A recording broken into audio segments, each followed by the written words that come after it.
also raise awareness on certain it will also raise awareness on certain barriers to intergenerational solidarity, notably ageism, which impacts young and old persons, which while having detrimental effects on society as a whole.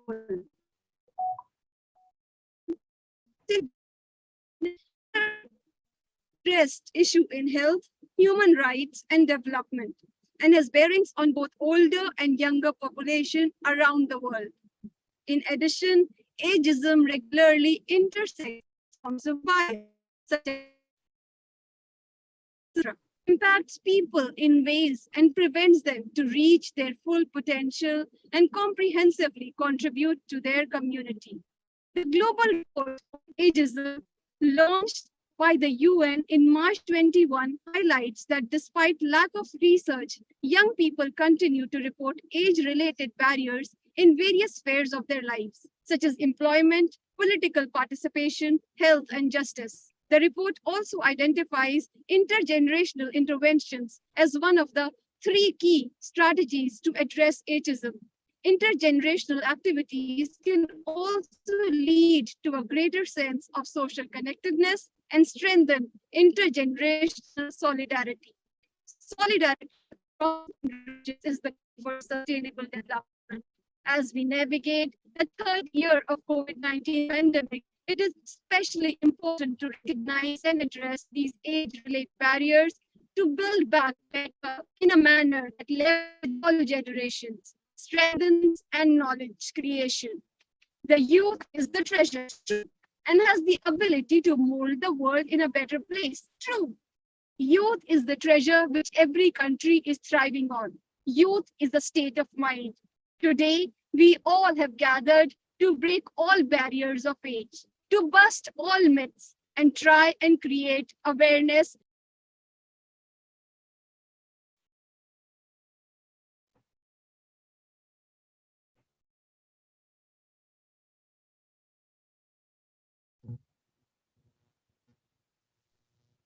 I'm sorry, my connection went off.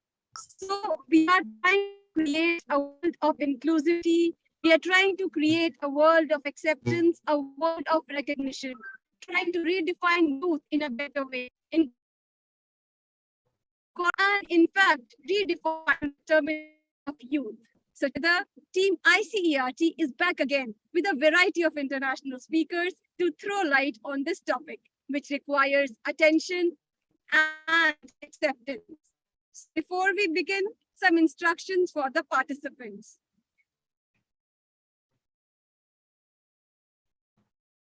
Do not write unnecessary messages in chat boxes, though all necessary messages are more than welcome. There is no attendance link as attendance is automatically recorded. Please stay with us till the end of the seminar. We will be very delighted and very highly obliged. There is total 2 sessions in the program, so you will be enriched with 2 immensely knowledge speakers that we have today. And the forthcoming programs of ICERT, all the details are available on www.icert.org.in. Now it gives me immense pleasure to invite our patron, our torchbearer, a lady of substance, Dr. Navneet Kaur, to enrich this evening with her golden words. Words of ma'am are as auspicious for us as lightning of a lamp before embarking in the journey of exchange of knowledge. Ma'am, the stage is all yours. Thank you, Saima. You speak so high. We all are learners over here. Greetings to each and every participant. It's a wonderful international platform where every time we meet each other and learn a lot of things. Today we have wonderful, knowledgeable, as told by Saima, that 2 great resource persons are here with us. Dr. Grace Oiluri Mikelun Akanbi, Chief Lecturer, Emmanuel Alinda College of Education, Oyo State, Nigeria. Then we have Charusheela Patilji, Assistant Professor, Singbad College of Art Commerce, Pune. We welcome both of you and we are so lucky to have today in this great seminar. From Team ICERT, I welcome each and every individual who is present here on Zoom, on YouTube, everywhere. Thank you so much for sparing your valuable time. Your participation means a lot to us. International Council for Education, Research and Training is an autonomous non-government leading scientific and professional research and training organization with offices located in various countries. With several educators, researchers, consultants, and students as members, ICERT not only develops educational training programs but also manages institutes and promotes research and training in education globally. This is an institution of learning and training, facilitating education, research, and social welfare initiatives with the motto knowledge, wisdom, and prosperity. We at ICERT are working with a mission to promote the advancement and application of scientific researches and knowledge to benefit society. Today, we have come here with a wonderful theme, intergenerational solidarity.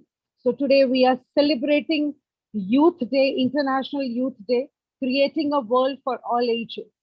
So the construct of intergenerational solidarity at the family level characterizes the behavioral and emotional dimensions of interaction, cohesion, sentiment, and support between parents and children, grandparents and grandchildren over the course of long term relationships.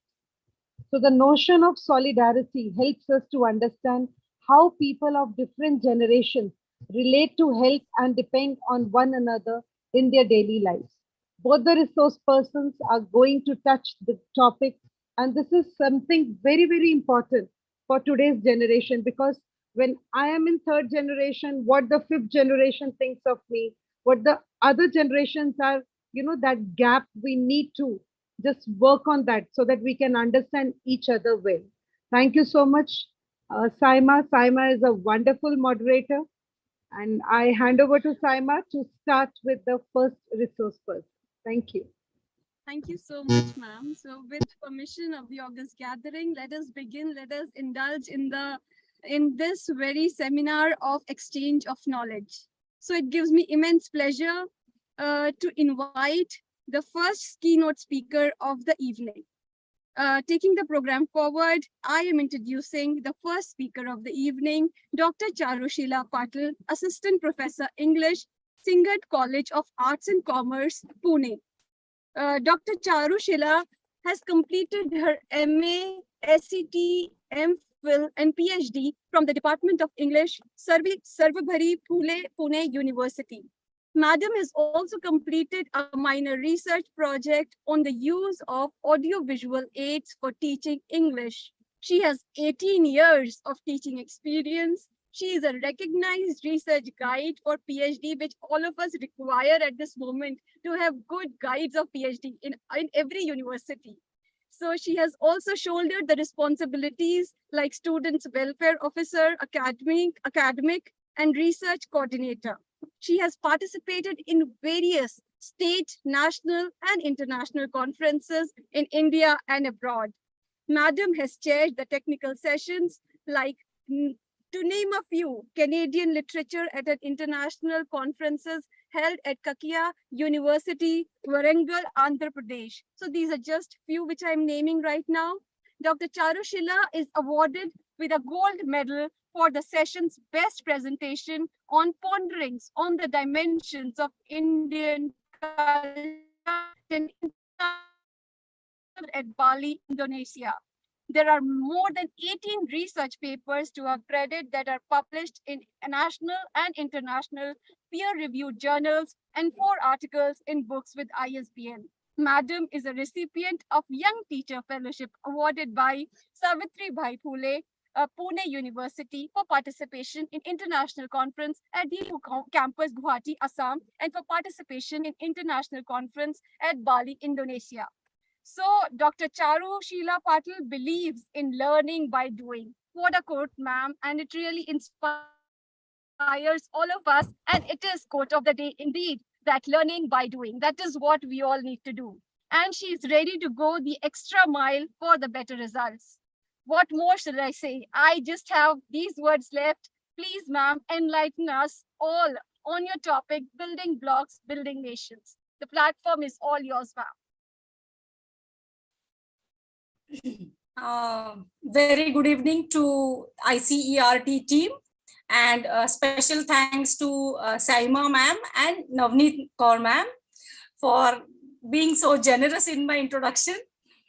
I'll try to do the justice to what you have said now in my introduction. And it is my sincere effort to put what I have experienced as a teacher and to make it more large to the audience or okay. Yeah, now I'll share my presentation. Can I share that? Will you allow me to do that? Definitely, ma'am. I'm sure you are the host right now and you can share the presentation. Or the technical team of ICERT can help, ma'am, please. Okay, so just a minute. I'll share the screen.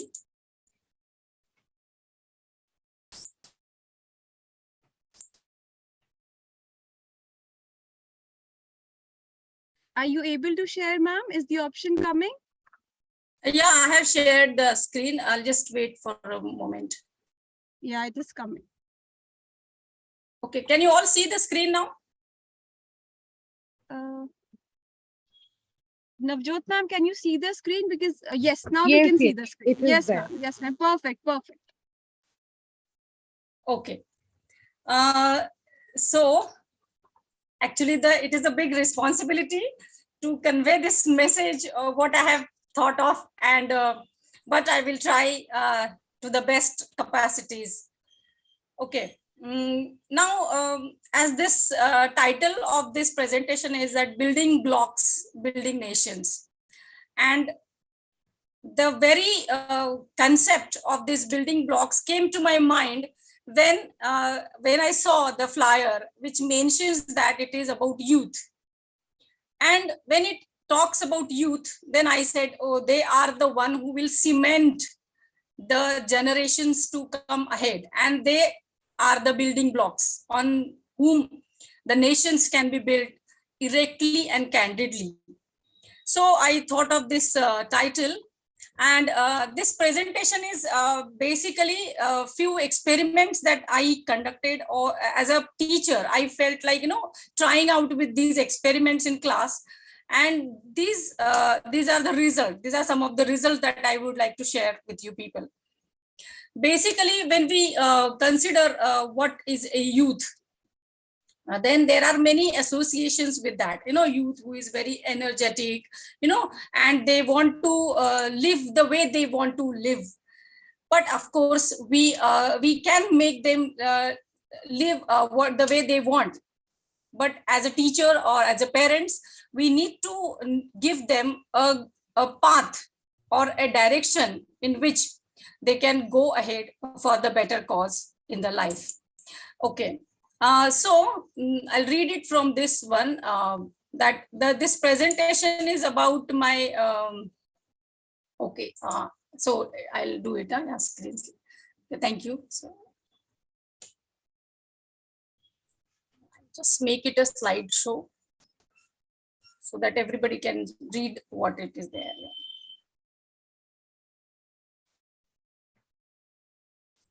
Yeah.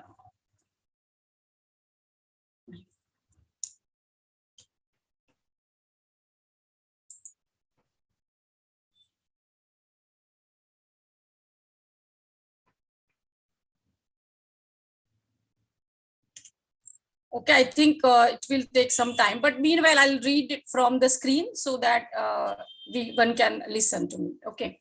So this presentation is about few of my interesting examples that allows me to talk about this kind of thing. Okay, yeah.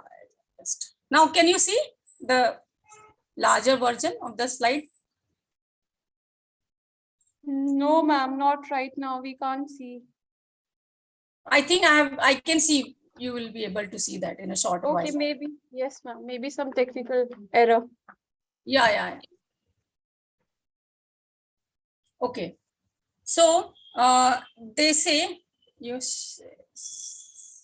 It has paused. How come it is?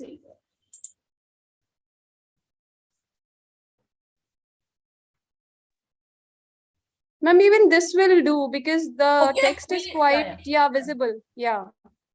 Okay, fine. So building blocks, as I said, it means the youth who are going to lead the nation, and keeping in view that I use the term that building blocks, youth as the building blocks who will build the nation.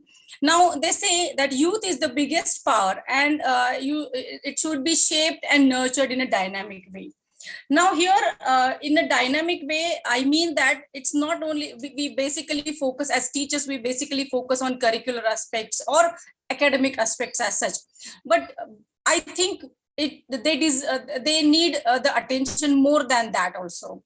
Like there's a human side of education also. And that human side of the education, we as teachers should explore and give the way to that side also, or show the way toward that side also. Now here, I'm sure we all know the former president and a great teacher, Dr. APJ Abdul Kalam. And Kalam sir's quotation I would like to quote here, and what he says about the youth is that, I'm convinced that the power of the youth, if properly directed, it will bring about the transformed humanity by meeting its challenges and bring peace and prosperity. So what is our role? So as a teacher, our role is that we need to direct the energy of the youth in a proper direction, and it will transform the humanity. Now, how it will, now going with the same quotation, I would like to narrate an incident here that in the, maybe 12, 13 years back, I was teaching TYBA compulsory English class. And during that compulsory English class, there was a lesson on encyclopedia.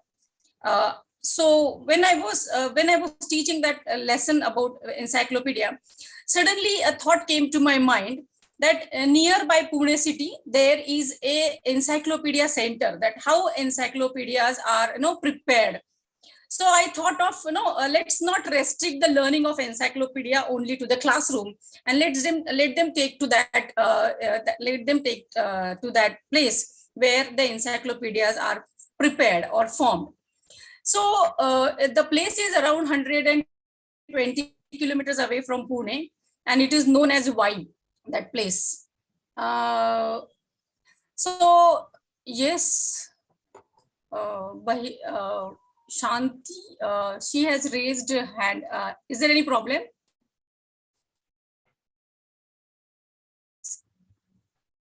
Okay. If you have any problem, please text me. Ma'am, there is absolutely no problem. All the question answers we will take in the end of the session. So please carry on, ma'am. Okay, no, there was somebody raised the hand, so I thought there's some problem. Yeah. Not an issue, ma'am. You're going perfectly fine. Okay, fine. So yeah, we were going back to that example. So the teaching of encyclopedia, and I thought of taking the students to that place called Y, where the encyclopedias are prepared. So we had believe me, those students were from Afghanistan, Kazakhstan, Sri Lanka, and East Timor. So some of the students, and all that atmosphere was new to them. So we visited that place called Y Encyclopedia Center. And after that Y Encyclopedia Center, we had been, there is another institute which is called as Y Akshar Institute.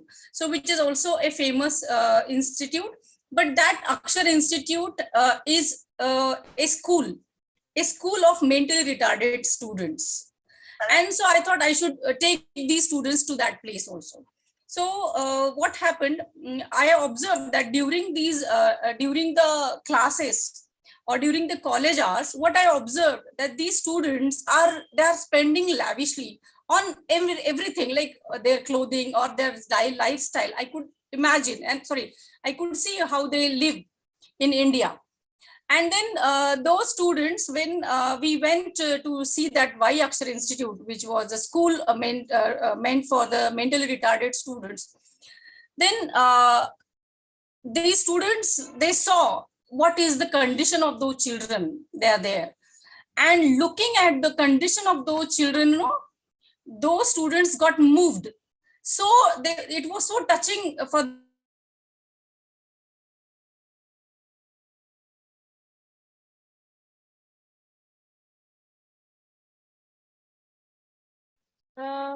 Ma'am, your video is paused. I think some technical issue, Navneet ma'am, right?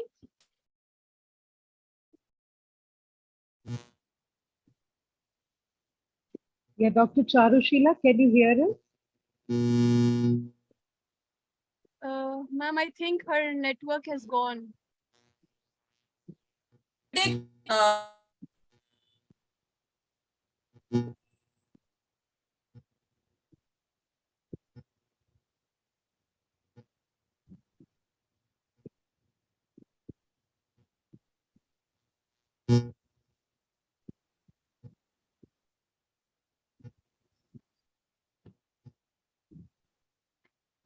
Can we have Dr. Charusheela?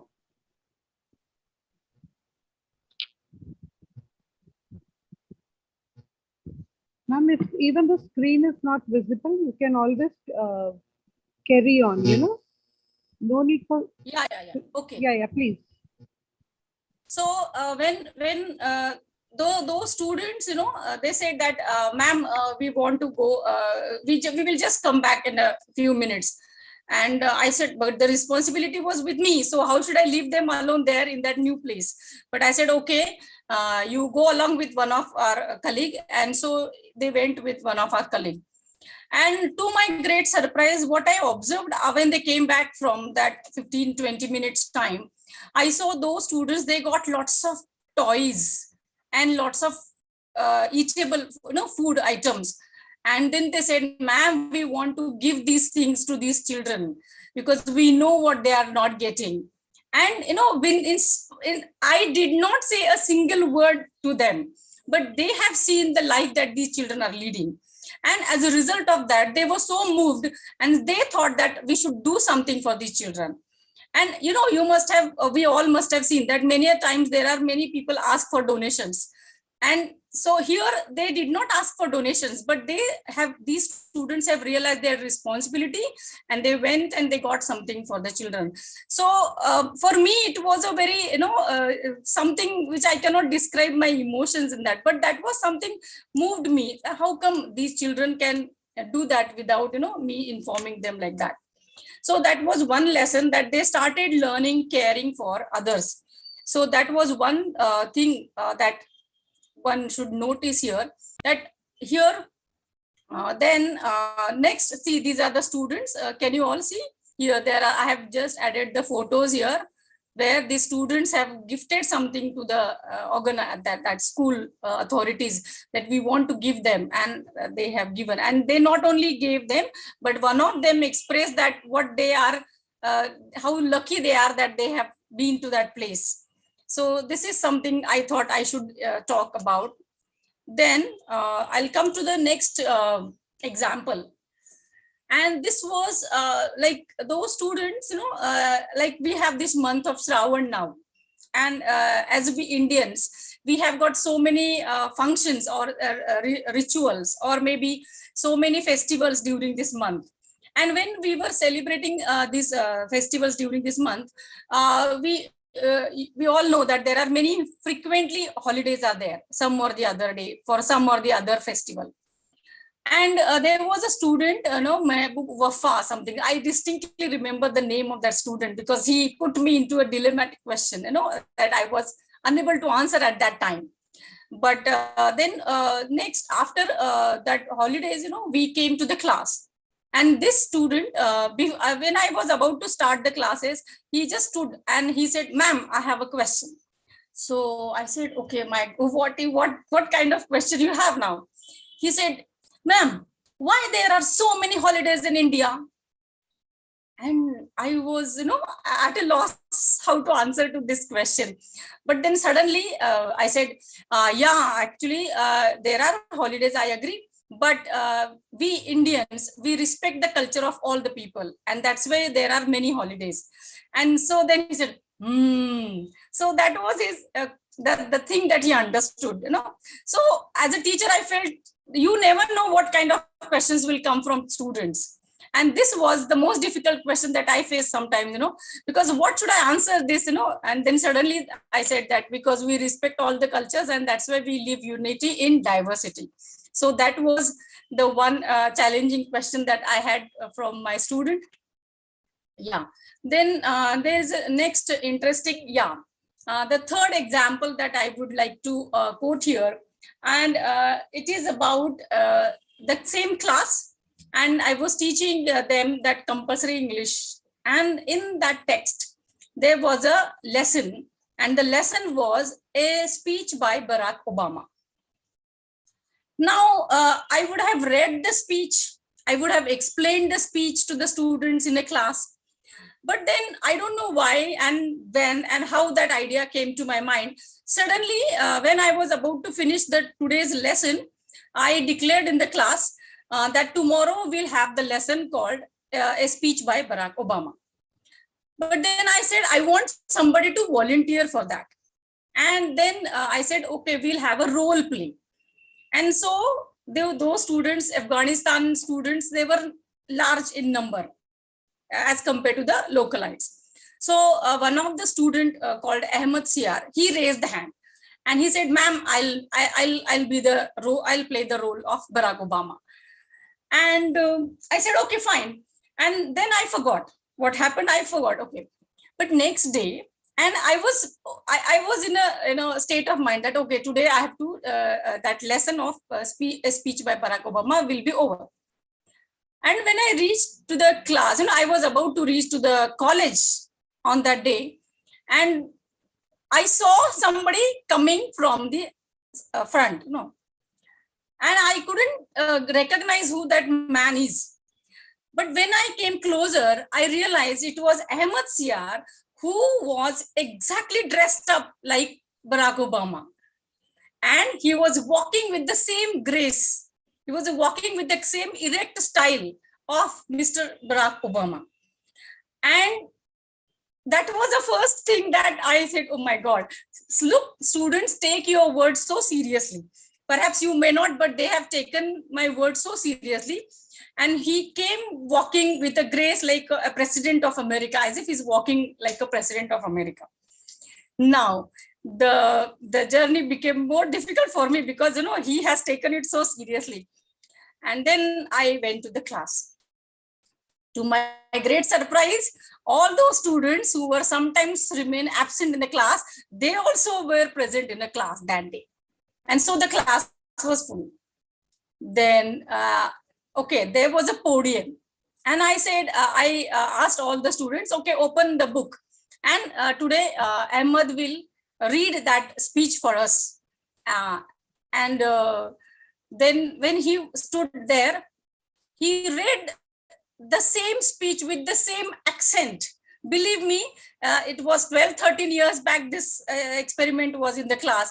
Had I video recorded that would have been a good experience. But believe me, that idea did not came to my mind. But today I feel that I should have recorded that.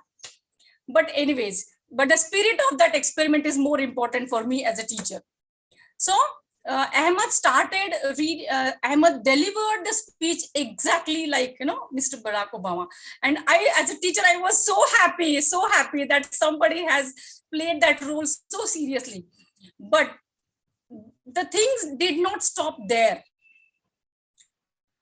At the end of when he was reading that speech, there were some references to the situations of Afghanistan also. That how America and the political relationship between Afghanistan and America. So, and I was quite, nervous what will happen. And once the speech is over, all the students have applauded. But there were some of his classmates, and those classmates raised few questions to Ahmed. And naturally the questions were that the questions were related to Afghanistan. And they asked, okay, so being a president of America, how would you look at these questions, which are the relations with Afghanistan? And to my great surprise, I was doubtful how will he tackle that question, how Ahmed will tackle that question, because being a person from Afghanistan, how will he tackle that question? But to my great surprise, he answered exactly like he's speaking as a president of America. So he did not made it clear. There was no clue that he's an Afghanistan. He's speaking from Afghanistan background as such. He has done justice to his role of Mr. Barack Obama, and he gave such a wonderful answer. Then all his classmates clapped for that answer. So I think, establishing global harmony is one way, and I don't know, like Ms. Ahmed has taken that role so seriously. I'm not sure whether other people will take. But for me as a teacher, it was a very, very memorable experience for me. And so after that speech, he answered all the questions from the US president's point of view and not from a citizen of Afghanistan. And indeed, this was a very touching and enlightening experience for all of us. And that's why I believe that students can create miracles if we believe them as the angels. So that is one thing that I wish that I should talk about this. Yeah. Now, the next one is, I don't know, as I said, that there was another field visit and there was a lesson on Mahatma Gandhi, the father of the nation. And this lesson I taught, but somehow there was a sense of incompleteness, when I taught that lesson. And then I thought, okay, since I belong to Pune, and since there is a place where Mahatma Gandhiji stayed for some time, and that place is called as Aga Khan Palace. So I thought of that, let's take the students to the place called Aga Khan Palace. And I had taken those students to the place called Aga Khan Palace, where they could see the various things that were there. And these are the photographs where the girl who is standing and this boy who is standing next to Mahatma Gandhiji's statue here. And, there is something, at least 10% things they knew, they to know different from the text. So that was my intention, to give them something more than their text. And this is what I did. Now, so that was again very interesting example here of visit to Aga Khan Palace. Yeah, now here I have got something, how we connect with the generation, since it is an intergenerational talk that we expect. So how can we bridge the gap? Of course, the gap cannot be bridged, but we can try to minimize the gap. And how we can minimize the gap, like we believe in speaking their language, we have, why the gap is there? Because we don't follow their language. We have that authoritative tone. And when we use that authoritative tone, people don't like that authoritative tone. Okay. So, and especially the young generation, they don't like, somebody is bossing you, telling you. So if you are more, with joyful and come free with them, perhaps they will speak what you have not expected from them also. Yeah. Then teach them that traveling is transforming. I personally like to travel a lot. That is a different thing. But here I would like to tell you that one day I have read many interesting stories of Sudha Murthy. She also says that, traveling is a one way of becoming knowledgeable person or getting acquainted with the world. But one fine day, I was listening to radio, which is my hobby. And in that program, the anchor was talking about all the, it was about Raj Kapoor, I think. That particular the program was about Raj Kapoor. So naturally, he was talking about how he got, that to that dignity. So what happened? One fine day, Prithviraj Kapoor asked Raj Kapoor that you have to start play this for film making. You have to work for this. sorry, you have to, sorry, Prithviraj Kapoor said that you have to take your formal education and you have to go to college for that. And where that time Raj Kapoor said, it seems difficult for me to getting that knowledge as such.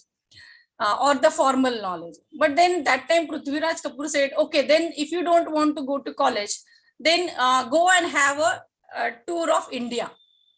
You travel throughout the world, throughout India, and let me know what you have learned from your traveling. So traveling is a one way of understanding and getting, acquainted with the new world.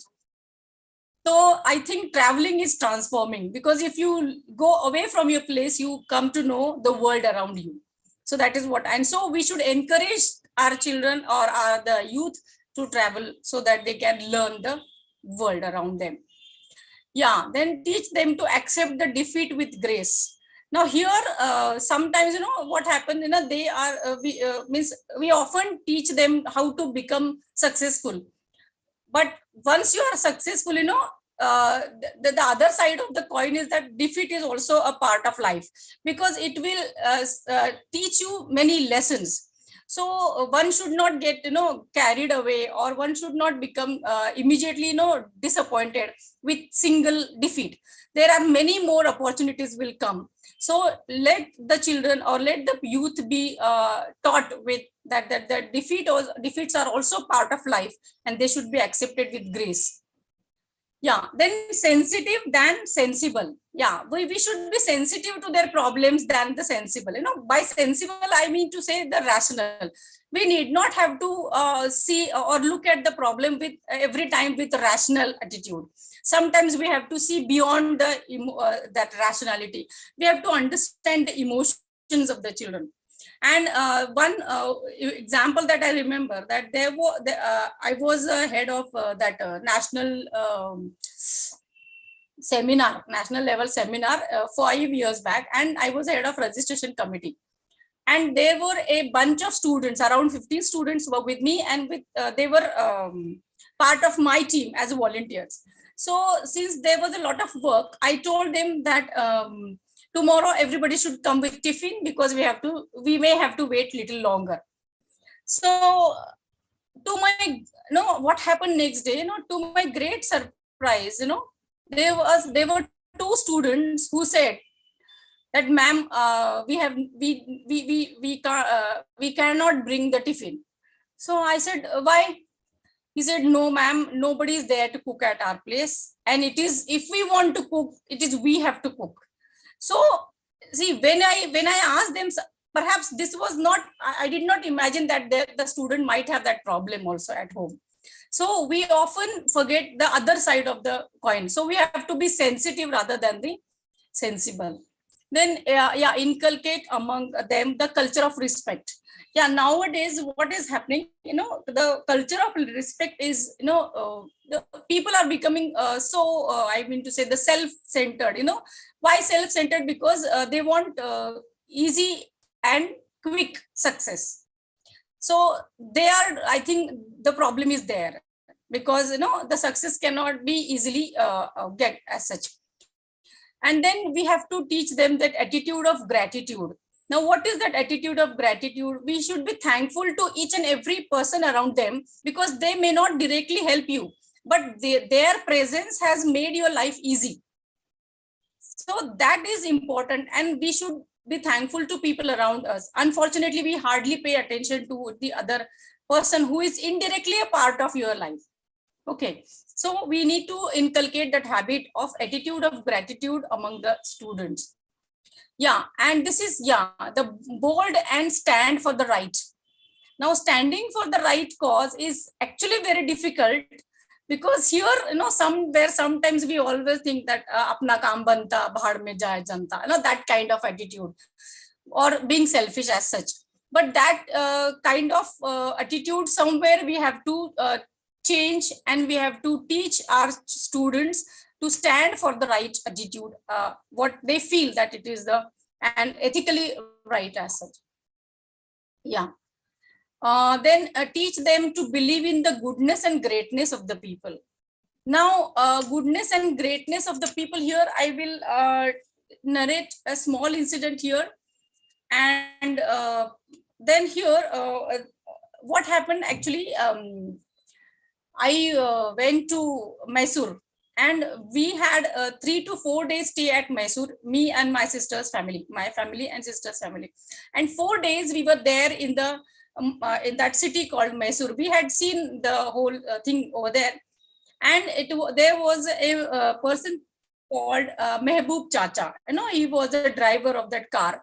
And uh, once we finished with that journey, and 3 o'clock we reached at our room, and then he said, okay, at what time you have your train? Okay, so I said, it is at 5 o'clock. So actually his contract was over by 3 o'clock, but he still said, no, I will come to drop you at the station. Okay, now that man who was 75 years old, maybe looking at his age, it looks like 70 to 75 years of age. But still he said, madam, I will come to drop you, don't worry.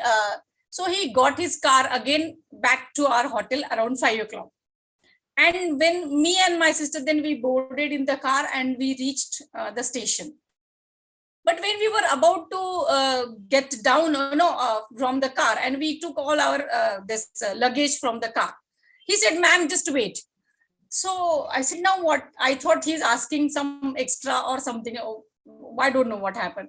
Then we both started looking at each other, and I said, okay, what happened, Mehboob Chacha? So he said, just wait, give me a minute. And then he unloaded all that luggage there, and he went ahead in his towards his seat, driver's seat. Then he folded his seat and took out one bag. And that bag, he came and he said, ma'am, this is for your children. And when he gave me that bag of, I said, what it is here in this bag? So he said, these are the mangoes, and which are speciality of this place. And I think I should gift you something while going. Believe me, that was so touching moment, because you are in a new city, you don't know anybody, a person whom you know from last 4 days as he's driving car. And then he says that he's offering you the bag of mangoes, and then it was so touching experience. I said, okay. And I looked at my sister, and that feeling that somebody is there who is taking care of you in that new city, that was very different, huge. And that's what I said, that people around us are very good people, but we have not been trained to think about the goodness of the people around you. We have not thought of them, but he has thought of that. Okay, so teach our youngsters to believe in the goodness and greatness of the people around you. And yes, it says that virtues or good manners are not to be taught, but they should be caught. Now, why they should be caught mean that they should learn by looking at the other people. The good things should be collected. Collected in the sense imbibed. You should follow, or you can learn by looking or observing the other good things of the other people. Yeah, respect the age. No, nowadays, as I said, that people are so they don't respect even the age also. Then understand the temporariness of the human life and the body. So this is important. What we say, it's like a momentariness. Life is so momentary. We never know what will be the next moment for us. And that the temporariness of human life is very important. And that should be realized by each one of us. That is what I mean to say. So be polite and be helpful, yeah. Then try to understand the people rather than knowing and judging them.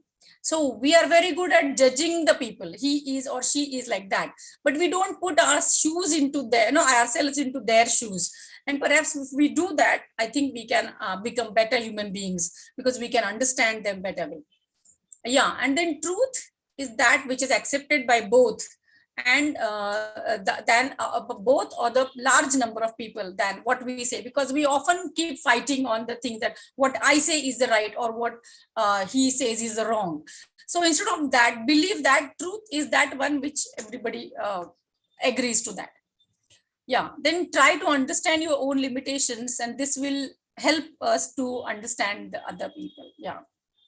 Yeah, this was the last, I mean, moving towards my last slides as such. Yeah, so one must be the youth should be knowledgeable than merely eligible.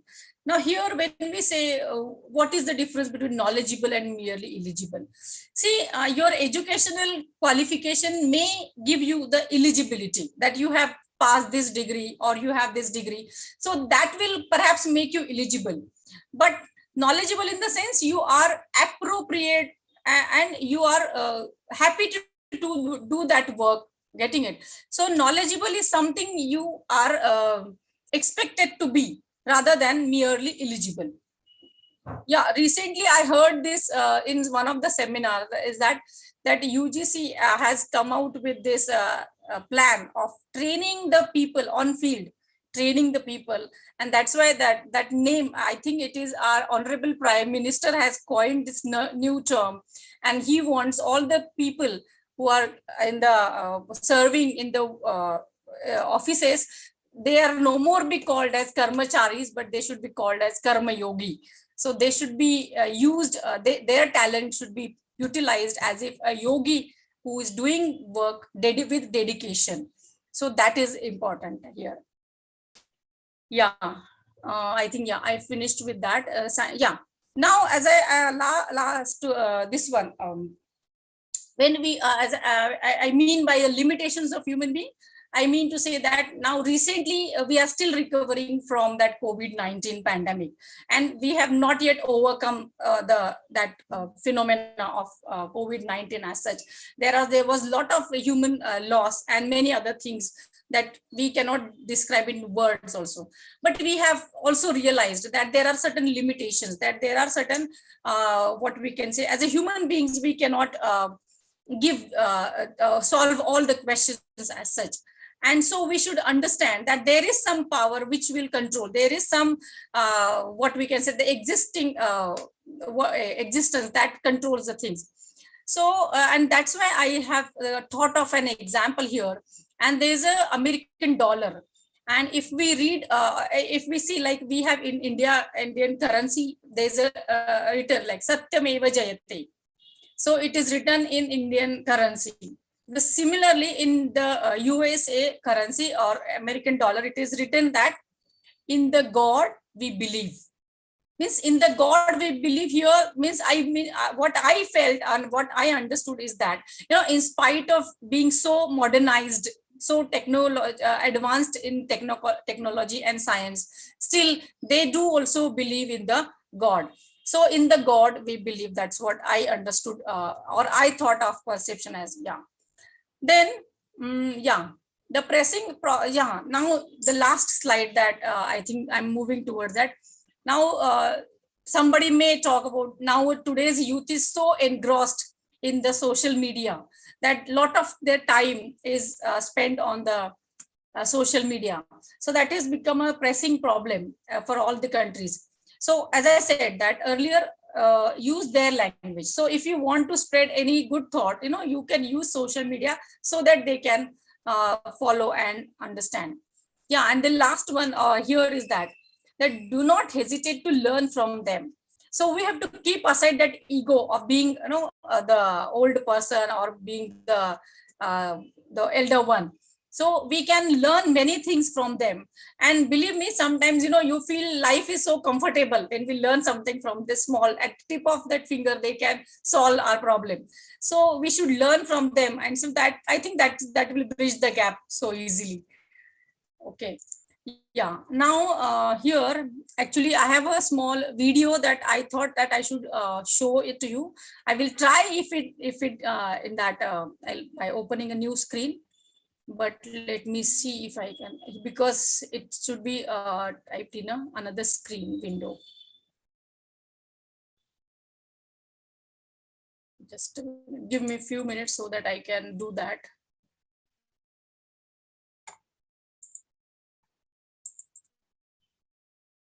Sorry, I should have done that earlier.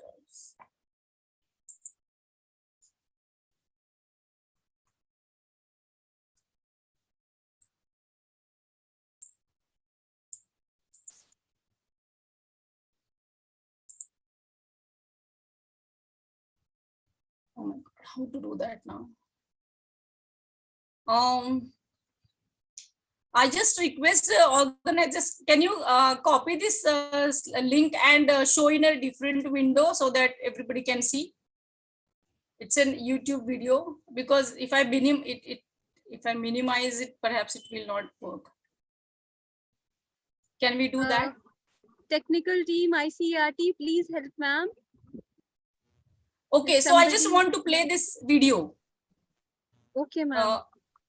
They can copy and show the video. And maybe you can just paste the link of the YouTube video in the chat box, and then everybody can see it whenever actually, they want to. I want to skip some of the part of that video so that. Okay.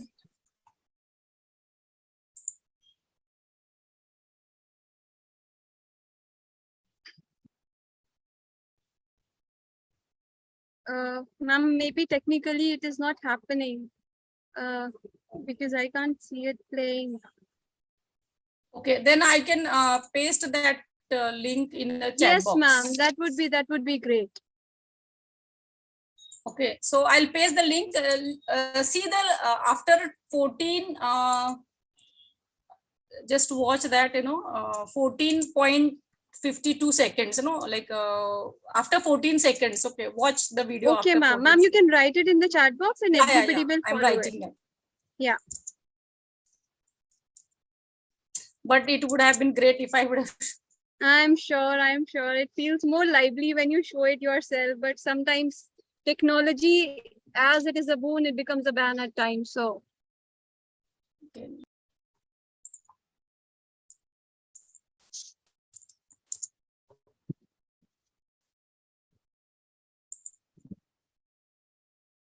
okay, so I am sharing that video. yeah, it's there. Okay, so from my side, I think I have made my presentation, and if you have any thing to ask or know, I'll be happy to answer your questions or queries. Ma'am, we'll have a very in-depth question answer round, so everybody can keep their questions intact, and we'll have a question answer round. Ma'am will be happy to answer all your questions. Okay. Yeah. So yeah, I'll answer the question. Yes, ma'am. Yes, ma'am. Definitely. Please stick with us, be with us, and whatever questions everybody has, you can answer them later. Fine. Thank you. Okay. So thank you all of you for being patient listeners. And I hope I tried to convince my point as such. Yeah. Somebody, Dr. Godwin is raising a hand. Ma'am, I don't know what he wants. Ma'am, we will take up all the queries in the later part, ma'am. And with this, I would definitely like to say that the foundation of every state is the education of its youth. And the ease with which you explained global harmony by giving examples, the simplicity of your words have totally won my heart and won hearts of everybody. You can see the chat box. There are 60 messages just thanking you, ma'am, and appreciating of what you said. Even small examples that students can create miracles, believe in them. Students are angels. How to remove obstacles. The point of creating empathy in the youth, creating empathy in the students, especially students, so that they can take it forward. If you teach them, there is a saying, catch them young. So if you catch them young and you imbibe these small things of thankfulness, of gratitude, not judging people, instilling the basic constitute of empathy towards others, I believe we'll have a much better world, much better society, much better nation, and the future will thank us for it. So before the future thanks us, I would like to thank you, ma'am. It was an excellent session, and your simplicity has totally won my heart. Thank you so much. Thank you so much. Yeah. Yes, ma'am. And now I would like to invite Navneet, ma'am, please, concluding remarks from you. Yeah, thank you, Saima. Dr. Charusheela, you have really established global harmony in the first part of this segment. And the one thing which Saima has said, I want to add up, you speak from heart. Your little examples have really turned those youth into dynamic people. So what I've learned from your session is invest in the youth. They are the building blocks of future. The challenges you Exactly. face, Yeah. the challenges you face right now are the building blocks of your character for the future. So the base has to be very, very strong. Clarity Exactly. has to be there. So either ethics or simple honesty is the building blocks upon which our whole society is based. Thank you so much for giving such a wonderful session. And definitely lot of questions are there, which we'll be taking in question hour. Thank you so much. Sure, ma'am. Sure. I'll try my level best to answer everybody's question. Okay. I'm sure Thank you will. And the examples that you will give, I'm sure, even if you don't say anything, ma'am, your examples will suffice the answers. So we will wait for the question answer session. Okay, ma'am. Yeah. Thank you. Thank you. Thank you, I'll ma'am. be Thank there you, in the Navneet, meeting. ma'am. Yeah. Thank you, Navneet, ma'am. So, ma'am, with your permission, I'm moving forward. Yes, Saima, please. Thank you so much. Yes, ma'am. So, moving after such an enlightening session, let us move forward and gain more knowledge, more wisdom. And now I take great pride in inviting Dr. Grace, and she will be speaking on integrational solidarity prospects for top-bottom and bottom-top policy. Introducing ma'am, her career, academic and in praxis, has focused on strategies for the emancipation and empowerment of women in specific cultural context. Throughout her engagement, either as a researcher or in the classroom setting, she has explored how best to deploy education, its pedagogy and principles to advance the empowerment of women as legitimate leaders, stakeholders in challenging cultural settings, as in most third world societies, including Nigeria. The focus of her research has been gender education, history, and policy of education and restoration of the African culture of integrity. While attention is also given to some general issues in education, she has been able to assess carefully the critical imperative of women education for the general development of Africa and Nigeria in particular, since women are mothers and better managers who must be responsible for the transmission of our cultural values. Also, her focus on history and policy has helped to reveal the fact that while the policy formulation processes theoretically integrate women, the implementation process neither reflects nor factors their concerns into the policy outcomes. Policy implementation has thus emerged as a critical imperative for a successful integration and transformation of women in any education system. She's a doctorate in history and policy education. She has diverse work experience, very rich collection of publications, a variety of awards. We are truly honored to have you have such a learned personality with us today, ma'am. And as you have worked so much on women liberation, women emancipation, how contribution of women should actually be implemented in policy making.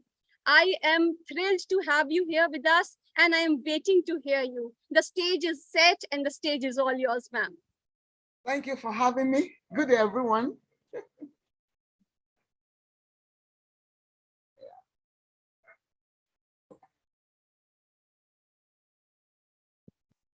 Dr. Charusheela, if you could stop sharing the screen, ma'am. Yes, great. Let me see.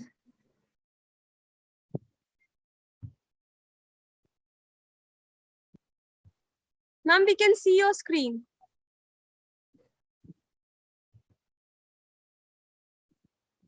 Yeah, I'm having issue with this covering. Let me see. Woo. We can hear you, ma'am, and we can see the screen as well. Both of them are there. Yeah.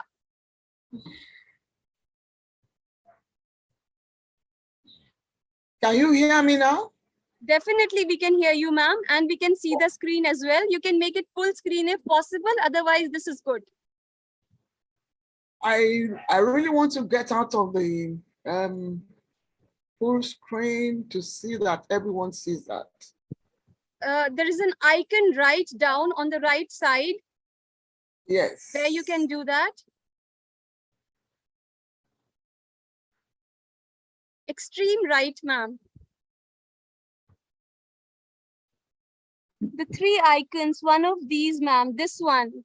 If you can see the arrow which I'm pointing at. Can you see my screen? Yes, ma'am, we can see your screen, but it is not full screen, but it's okay. You can please carry on.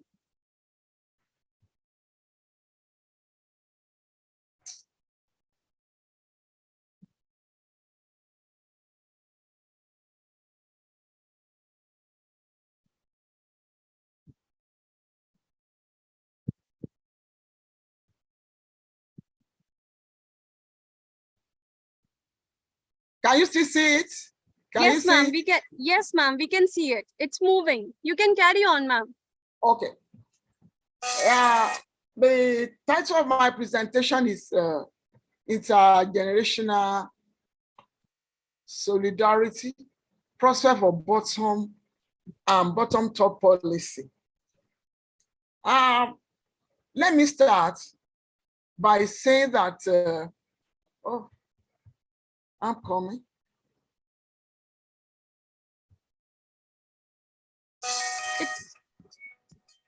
It's going on fine, ma'am. You can continue. It's going on fine. It's perfect.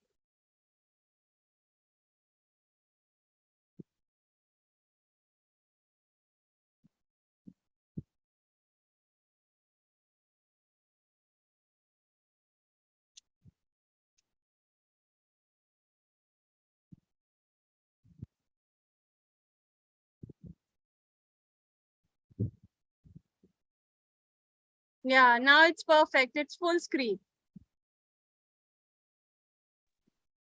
Okay. So sorry. No problem, ma'am. I will need the next one to move. Stop moving.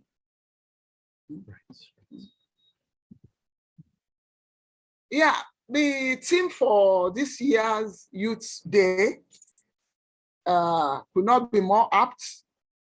That is building intergenerational solidarity, creating a world for all ages. If we are serious about creating a world for all ages, then all generations must be involved.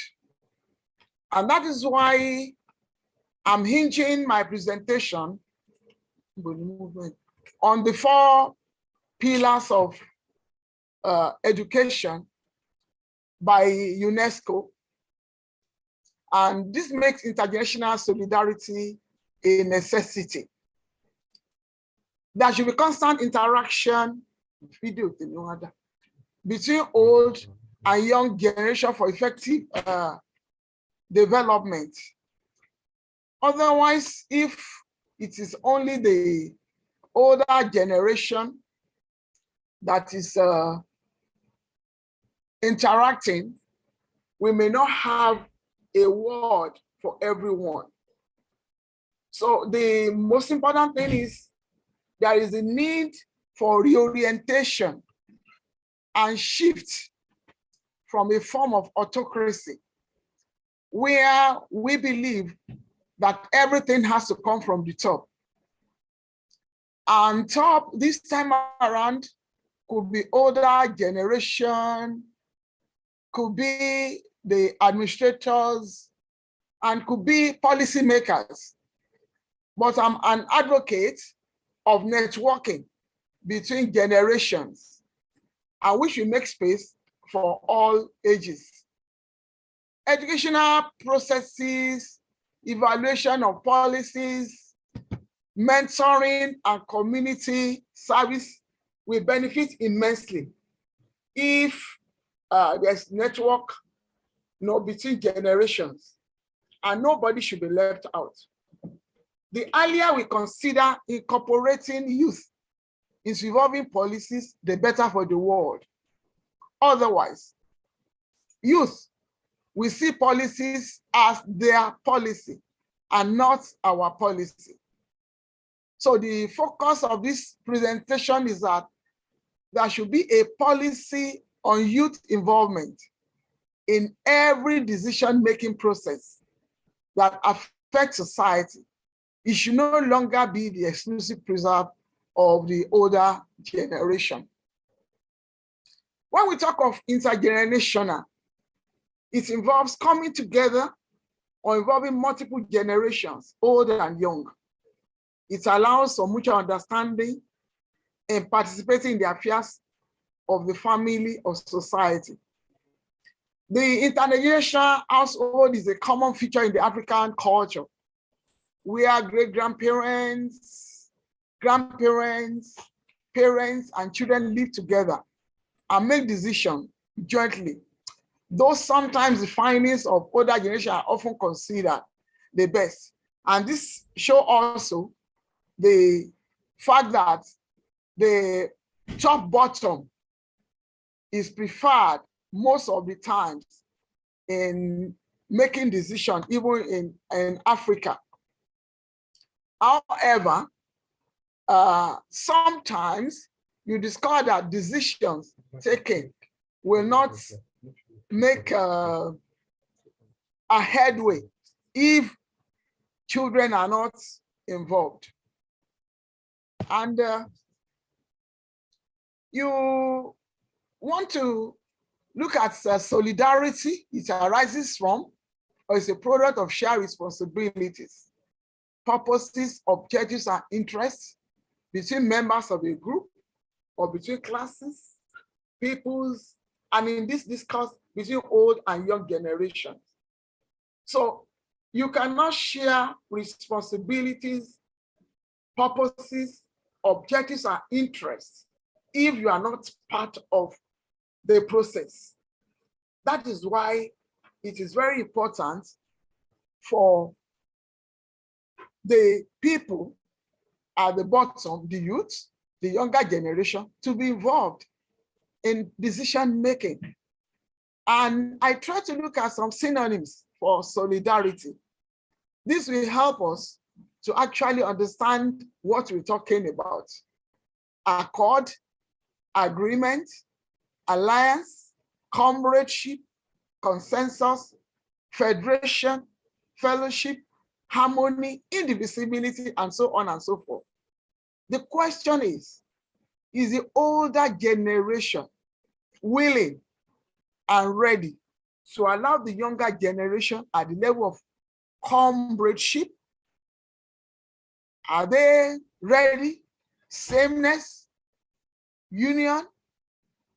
And until this thing, until it is allowed, the comradeship is allowed, sameness is allowed, things will just be from top to the bottom, not from top, not involving the bottom to the top.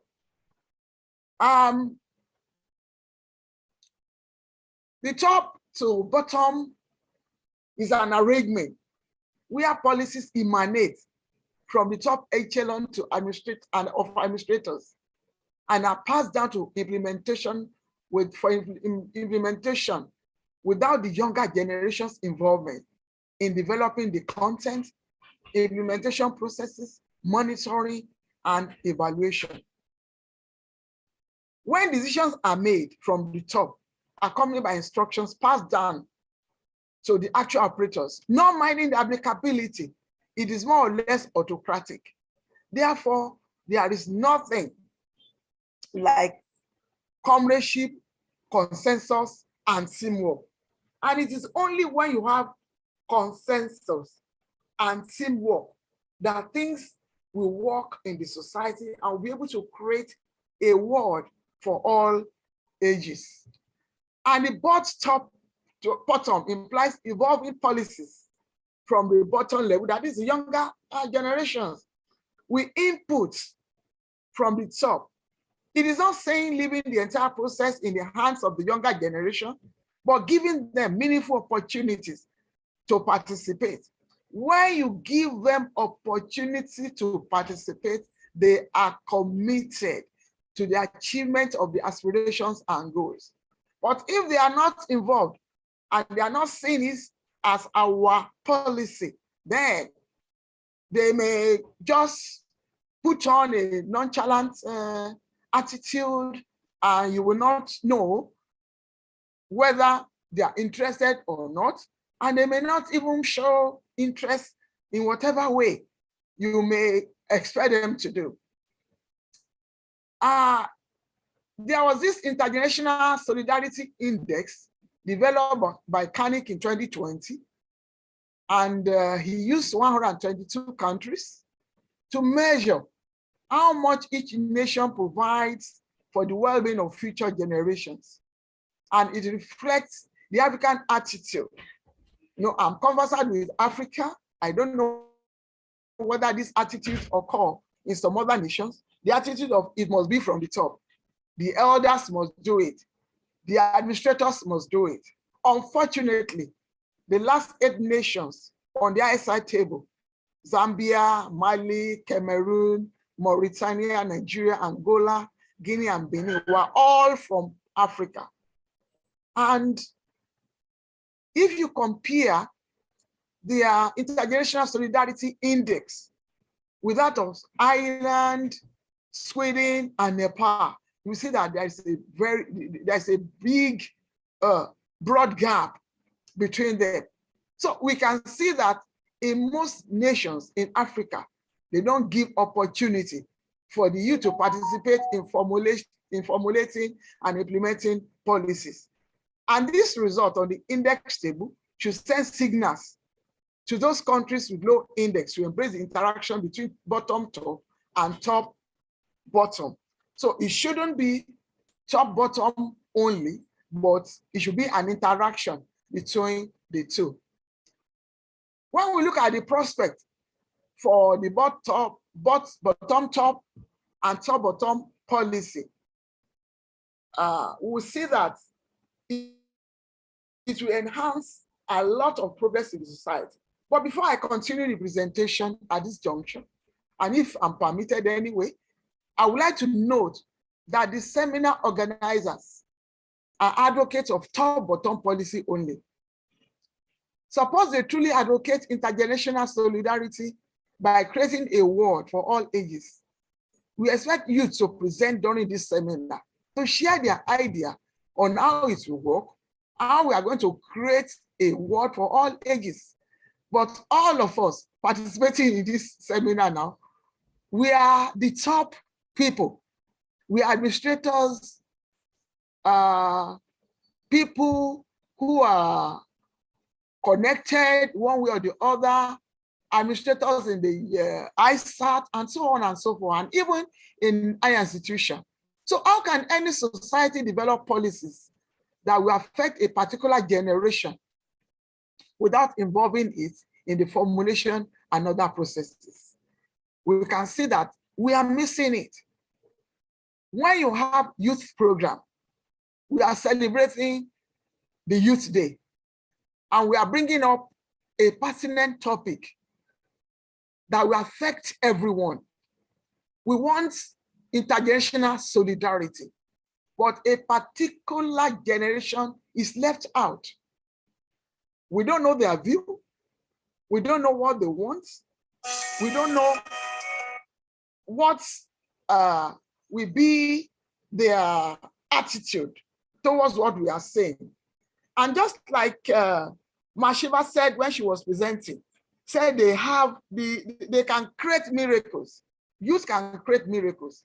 But if we do not give them the opportunity to do that, where will they create it?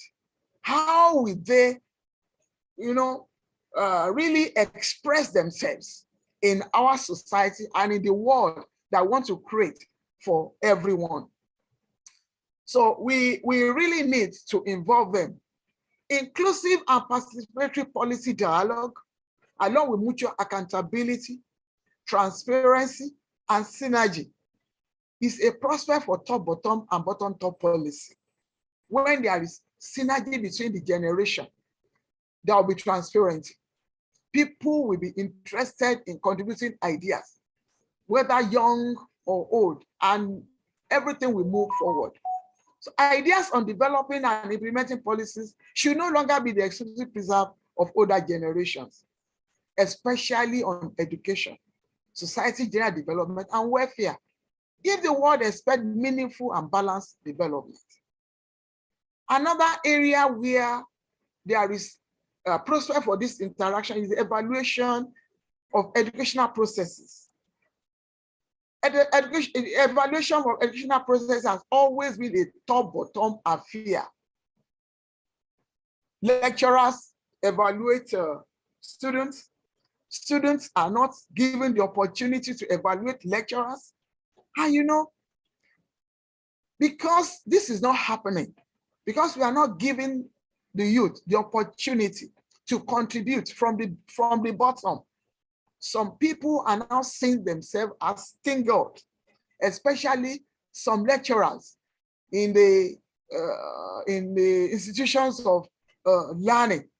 So I really want to advocate that there should be a policy where students will have the opportunity to evaluate their learners. We are not saying they should be scoring them. No.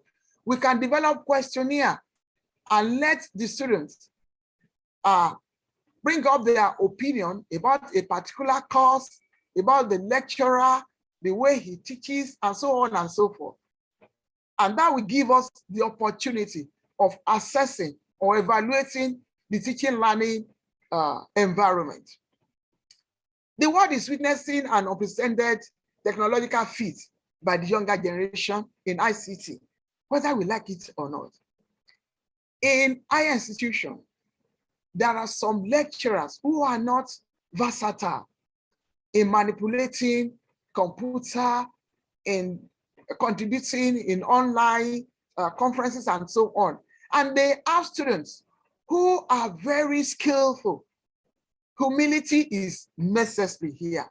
We older generation should submit ourselves for mentoring to improve our skills and boost the standard of education.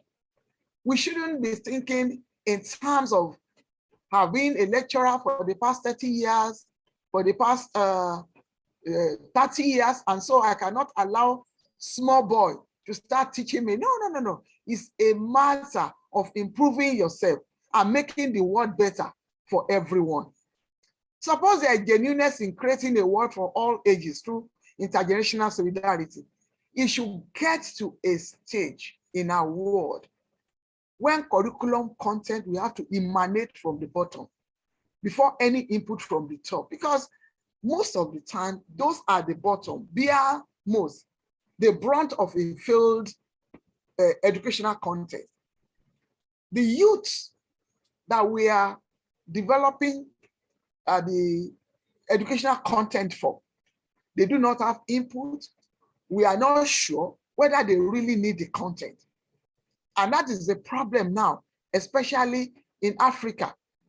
Students giving educational content that are not relevant in the world of work. Old curriculum, old content, old teaching method, no, always from the top. We do not give them the opportunity of participating. It is now necessary, if really we want to create a world for all ages, to allow the people at the bottom, the youth, to participate in developing curriculum content. We can have our input as people at the top. It is necessary, but let them tell us what will really benefit them and benefit the society.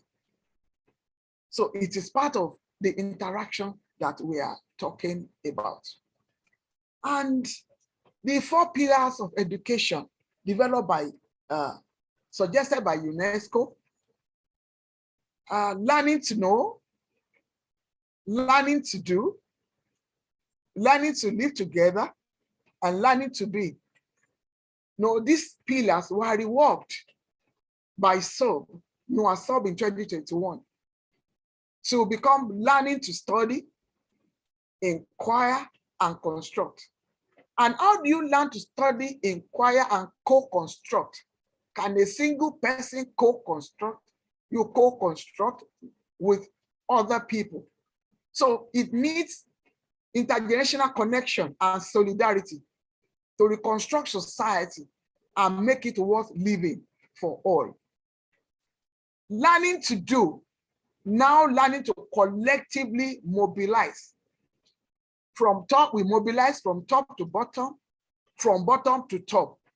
Collective mobilization give everyone a sense of belonging.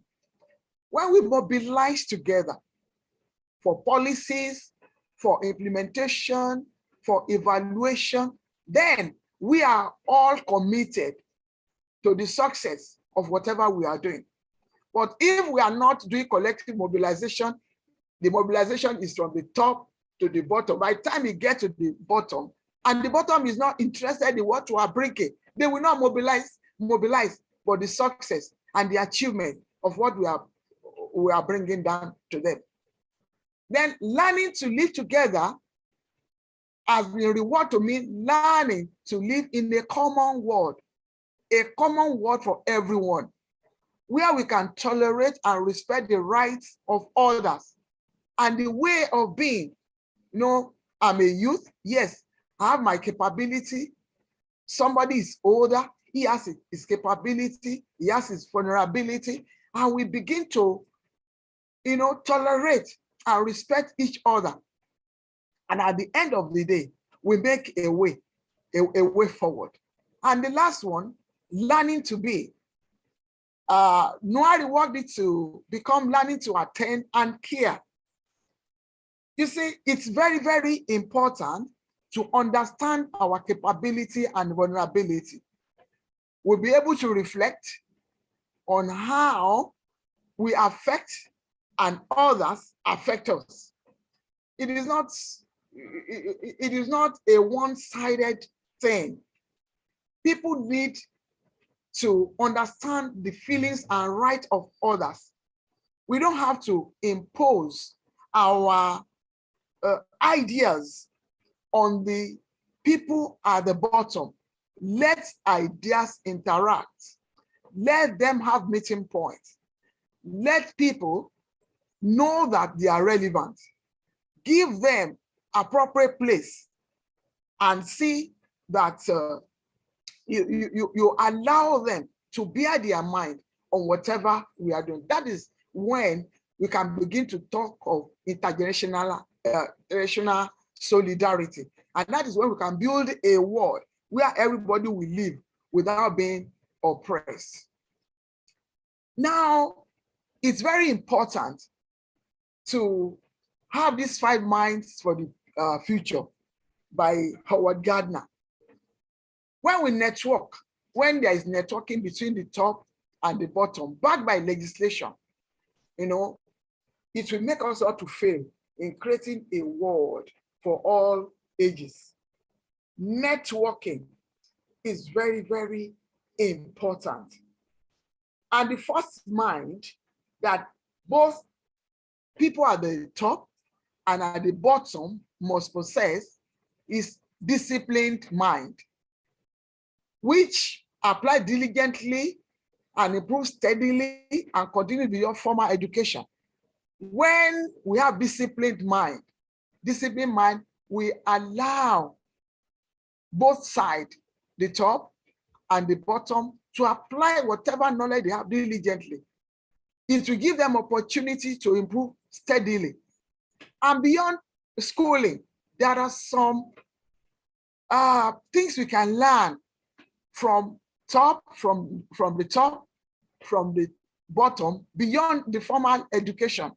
Ideas, innovative ideas that are not formal and can make the society habitable for everyone. Then there is need for a synthesizing mind. This synthesizing mind arrays information that makes sense to everyone.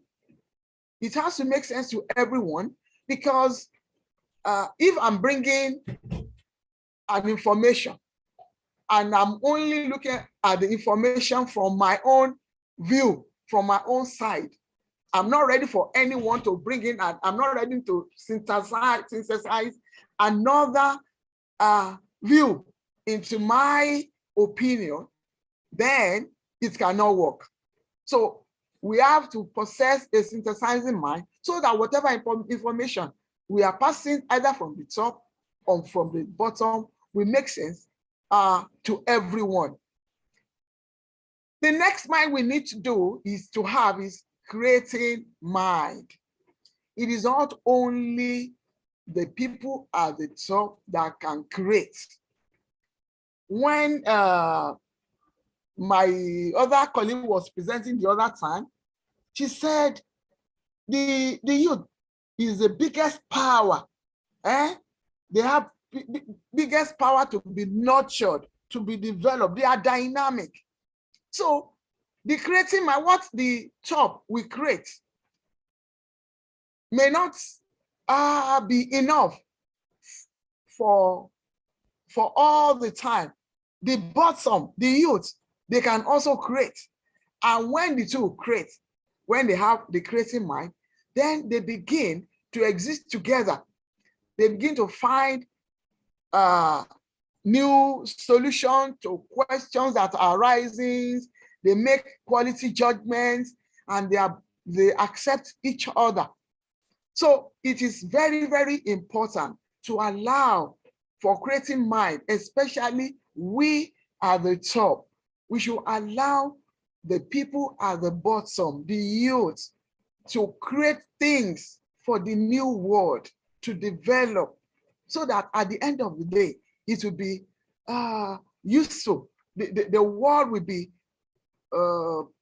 habitable for everyone, for all ages. And another important mind is respectful mind. Do we respect the youth? Do we even think they have anything to offer? No, no, no. It should be that we should allow them to respond. We the elders, we are the top. We should respond sympathetically and make the youth understand that they also have their own rights. It is not the people at the top alone that has the rights. So it has to be among different generations. If we look at, sorry to take you back, if we look at the Intergenerational Solidarity Index, we'll see that each time we begin to talk about involving the youth, especially in Africa, there's a proverb in Nigeria, in Yoruba culture, that even when you have beautiful dresses, when you are young, you have beautiful dresses, you cannot have enough rags like the elders. But what we are saying is that both the rags and the new beautiful clothes should synthesize and come together and give us a world that is habitable for everyone to live in. So we should respect the people at the bottom and make them participate. I'm advocating that there should be a policy, probably backed by legislation, that everyone or every policy that we want to operate must involve the youth. The youth must have contribution. They must participate. If we really are interested in creating a world for all ages, it is very, very important for them to be included in whatever we are doing. So I'm challenging the ICERT and the United Nations that when youth programs are coming up, let us involve the youth. Let them come and bear their mind. Let us listen to them so that all of us, we cooperate, we cohabit, we make quality judgment, we are acceptable to one another, and we have more information at our disposal, because information coming from the youth, I want to say for now, are more than the one that is coming from the older generation, especially in this generation of social media. So we really need to accept them and synthesize both the top to bottom system of arranging things and the bottom top arrangement of making, and make them interact and have a meeting point so that everybody will have a word to live in. So I want to appreciate you for listening. Thank you so much. Tomiwa. Thank you so much, ma'am, for such an insightful presentation. The way that you've explained solidarity, the way that you've explained how important inclusivity of youth in every step of nation building is applaudable.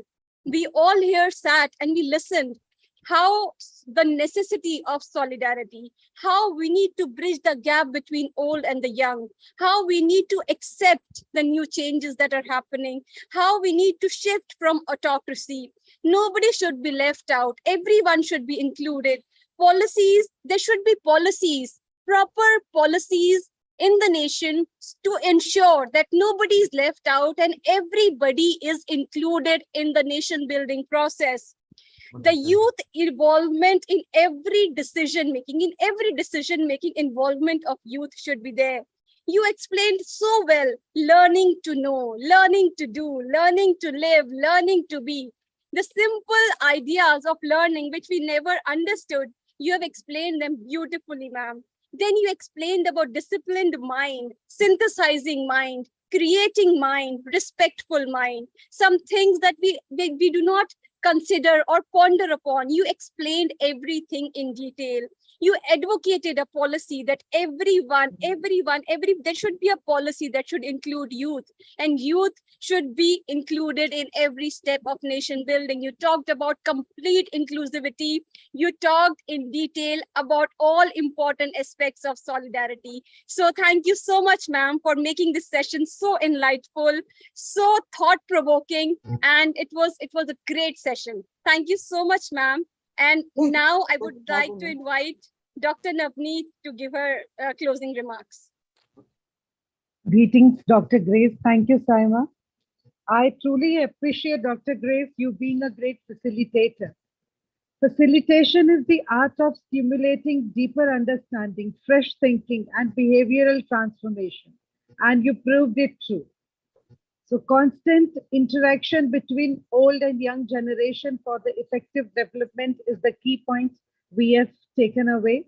As Saima said, policy for youth involvement, yes, very important. Participatory dialogue and skillfulness.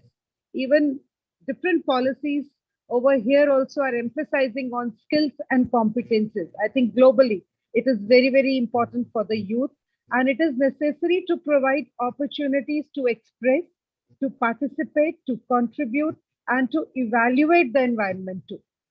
Truly, it was wonderful listening to you. It's said that wisdom is not a product of schooling, but the lifelong attempt to acquire it. So what you have, you are imparting that to each one of us. Thank you so much. It was a wonderful segment, Dr. Grace. Thank you for being here. Wonderful. Saima, over to you. Thank you, Saima.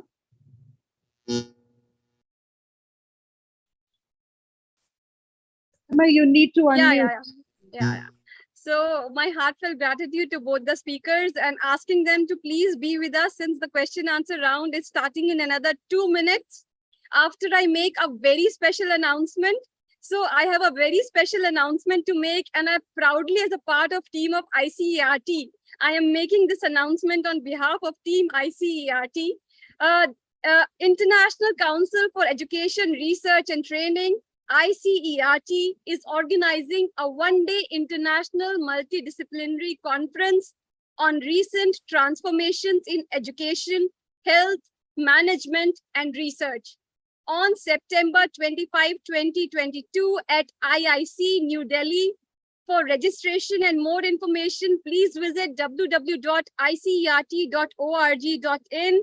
Please mark the date in your calendars. It is 25th of September. Yes.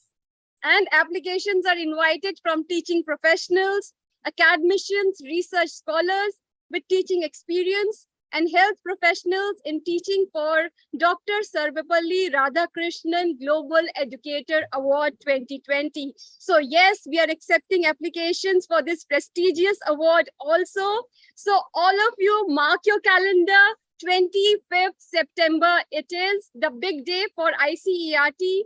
All conference papers will be published in UGC Care List Journal, Rabindra Bharati Journal of Philosophy, and Madhya Bharati Journal. The date of conference, September 25, 2020. Time, 10:30 a.m. to 4:30 p.m. Last date of registration is September 5, 2022. Last date of abstract submission is September 5. Full paper submission deadline is September 30th. All please start, wearing your creative caps on and start writing abstracts. You will never get an opportunity like this.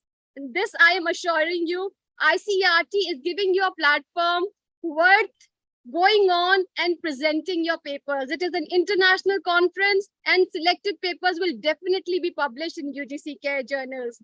So registration link will be shared in the chat box during the session. So my special announcement is over. And now I would like to invite Dr. Navneet Kaur for all the raised hands and all the questions which were mind-boggling in people's heads. Please pour them out now. Over to you, ma'am, to host the question answer round. Thank you, Saima. You were truly, a wonderful host. So spontaneous and amazing. Before I take the question round, I want to say a gratitude note to each one of you who is present over here.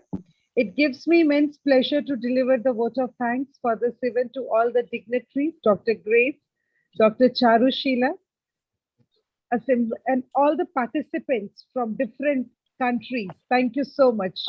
I can see many faces now known to me. When the video is on, when the video is off, then I'm not able to recollect. So it's my humble request, if we can switch on our videos, we can see each other also. I would like to thank to all my respected members, my core team, my director, sir, chairman, sir, secretary, sir, all the people, technical team who are really working so hard globally so that all the learners can come on this platform together and share different thoughts, processes, and we can empower our youth. Rather, we are empowering each other also. So my heartfelt gratitude to everyone, Team ICRT, wonderful platform. People say that we do service, but I truly feel that each member of ICRT is actually rendering service for the noble cause, for the humanity. Thank you so much once again, both the speakers of the day, and I will take the question now. Please raise your hands.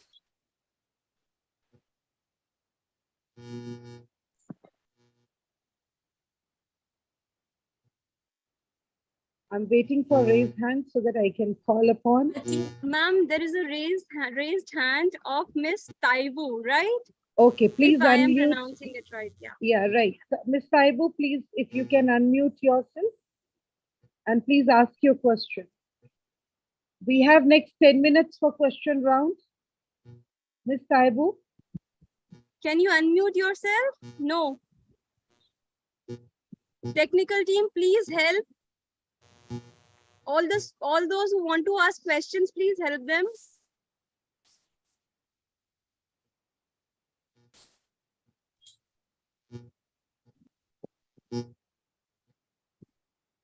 There is Novoko Gloria. You can unmute yourself and ask your question. Okay. Yeah. Good afternoon from here. My name is Nwoko Gloria Chinyere. Good from afternoon. the Spring. Okay. First, I want to really thank the ICERT for organizing such program for the youth. And I want to thank especially Dr. Mrs. Grace. I met her lecture on the spot. It's on my notes. So my question is on her topic, top to bottom or bottom to top, how would she relate that on the current issue in Nigeria? That's how would she relate her topic or the current issue in Nigeria? What does she have to say about that, or what does does she has said it all now? Is that one? This one is not a question now. She has said it all. Okay. Okay. Then again, please, if the audio can be sent to the email, I would also appreciate it.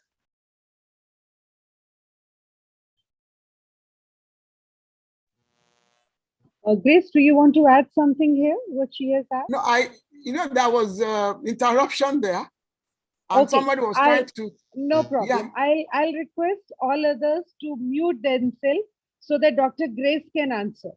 Maybe she has already given the answer in her part, but now we can at least take up the compiled ones, that's important. Maybe she can write it in the chat box. Yeah, she can write it in the chat box also, yeah. I've been trying to locate that, but I can't assess where I should write that because when I try opening the chat box, I only see no what problem. other I'll go to Gloria again. Gloria, in brief, just ask your question again. In brief, please. Okay, my question was, how would she, in a very simplified way, relate the top to bottom and bottom to top with the current situation in Nigeria?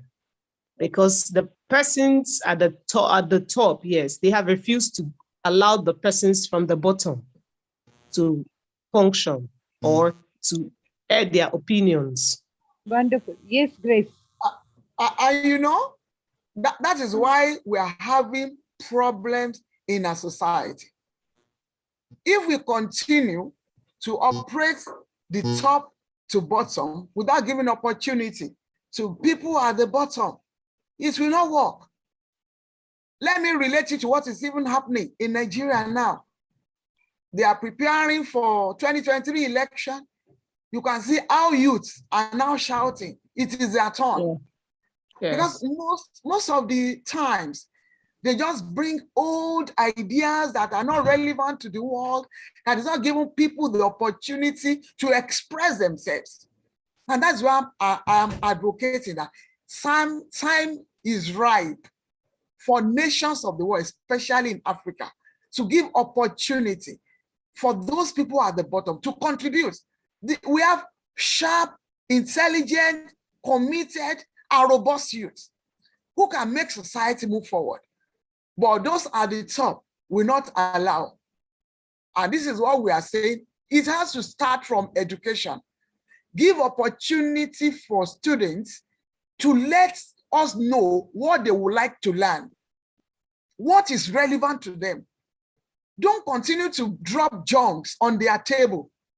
After graduation, what they have acquired is not relevant to the world of work. It has to start from somewhere. Whether in the school, when we begin to teach civic education, let them know that they have the right to participate in the affairs of a nation. We are trying to create a world for all ages. And the age at the top, they are saying they are the only one that will, no, it will not work. It has to start from some, and that is why I'm advocating for that policy. If there are policies backed by legislation, that whatever you want to do, youth must have contribution, they must be involved. I think this thing will work out. Beautiful, Grace. I want to add up here. If you have advocacy over there at Nigeria, UNO always gives lot of opportunities for advocacy. So when the children will be, youth will be able to express themselves, then definitely things will come up with new ideas. Youth will come up with new ideas. Wonderfully, Grace, you have given this answer. I'll take up next hand raise. Abiodun, I'll request all the participants, we have only 5 minutes more. So very precise question, and Grace and Charusheela, both the resource person, very short and precise answer. I want to take all the four where the hands is raised. Dr. Abiodun, please unmute yourself. Thank you.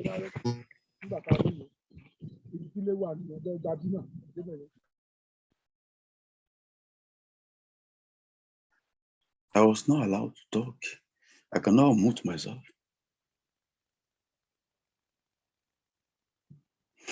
Yes, I want to appreciate the presenter, Dr. Charusheela Patil, and Dr. Grace Oluremi. Dr. Oluremi is my Oga from Alayande here. I really enjoyed the presentation. I want to ask Dr. Charusheela that building blocks, building nations, how can we attain to the level of building the right block in the nation building with the level of debased moral decadence in our society today? Like I handle a course, we call it gender issues, 205 in our university program. And in that program, we learn about how people cross gender and transgender, how we have the case of Bobrisky that made his wet by changing his gender to a female. And we have in the world of media today, we see how people that showcase their nudity, female open their private part to the public, how they are making wet. And Bandura have said that social learning theory encourage that people learn by observing. If the youth are observing all these building blocks, they are seeing people that are morally debased, they are making wet. So what are we really building with? And how can we change the trend of the moral debased building block in our society? Thank you very much. Ma'am, did you get the? I'll tell you what he's basically asking. That is gender sensitivity, what we do. Now, how you are going to build blocks in that segment. Am I right, Dr. Sir? Building blocks when the gender sensitivity is taken around. Okay. Yeah, as far as I understood, the reframing of the question is that how in India we are going to treat the transgender people as a gender sensitivity issue? No, not transgender. It is gender sensitivity. Male, females, all problems are coming over. So transgender will be a different kind of question. We'll talk about gender sensitivity. Okay. So you mean to say that how are we going to address the issue of gender sensitivity? With your building blocks. Yeah. Okay, that's now I understood the question. See, when we address the question of addressing this particular label as gender comes later on. Before that, we all are human beings. So the treatment of human beings is more important, I feel, that rather than which gender you are from. Okay. So what we think is that first of all, treat the person as a human being. That will be the first part of answer. And secondly, usually like earlier we say that it was a chairman. Okay, for example, we call it as a chairman. So there it shows that a man as a dominant, man, that word comes there. But nowadays it has been replaced as chairperson. So the chairperson can be anybody. So earlier it was chairman. So that man has been replaced with the chairperson. Okay. Now earlier, there is a word called in the game of cricket, there is a batsman. But now if you see the new word, they use the word batter. So the word is changing, and that these are the two examples that I can give you, that this is how we are treating the gender sensitivity issue. So I think I had answered your question. Wonderful, Dr. Charusheela. Beautifully you have explained. It's all the power of words, and we can create a lot of humbleness when this kind of topic comes. Yes. I'll take one more question. Zoel Kerimu, if I'm pronouncing right. Zoel Kerimu, please, if you can unmute yourself and speak your question, and to which resource person you want to answer. All right, thank you so much. Thank you for the organizers and the presenter and the coordinator of this program. I want to ask Dr. Grace my question. What is the challenge or what is the fear of those on top while allowing those at the bottom to contribute in policy making and programs? Earlier on, you mentioned about humility be vital. Is there another thing you think that is their challenge on them not allowing those on top, so those below to contribute? Thank you. Well, I don't think they're just trying to create challenge where there is no challenge. They are not just being open, they are not humble, and they are not accommodative. That is the issue. The people at the top, their fear is, if we allow the people from the bottom to participate, they will soon take over. And let me tell you, youth is taking over. They are taking over everywhere. If we really want the society to move forward, we don't need to entertain any fear about the people at the bottom. After all, the world belongs to everyone. It doesn't belong to the people at the top alone. It belongs to the people at the bottom. It belongs to the youth, belongs to the older generation. So I think there has to be a kind of reorientation of our mentality, the mentality of the winner, those at the top. The winner takes it all. Let there be interaction between those at the top and the bottom. I've learned from our family altar, when we allow our children to contribute, after reading the Bible, we allow them to contribute. What they bring up is more inciting and more interesting, more powerful than what their parents, will bring up. But sometimes you are just, the fear of nothing, fear of, the unknown, that probably if we allow the youth, they will take over. Let the youth take over and let our society move forward. The youth are ready and they are ready to interact with the elderly, but the elderly ones, they are afraid. Let them remove the fear and let them have a mentality reorientation that the world belongs to everyone, not the people at the top alone. Thank you. Thank you, Grace. So we need not do any fear now. No fear should be there. That's great. I'll take one more question. I know more hands are raised. Sola Olorunja, please unmute yourself. And very quick question. Sola Olorunja. Okay. Yeah, we can hear you. Good afternoon, everyone. Good afternoon, sir. Yes, thanks for your presentations. I just want to make a contribution that what are the things to do to encourage youth to participate in the online learning? Because there's a lot of information that used to need to engage themselves, but it's like maybe their awareness of the online learning, or maybe the information is somewhere circulated. The result shows that the participation of the youth on the online learning is very, very low. What are the mechanisms that we can use to motivate them, to enhance them, to motivate them to participate in their online learning? So that's my question. Your question is to which resource person? Excuse me?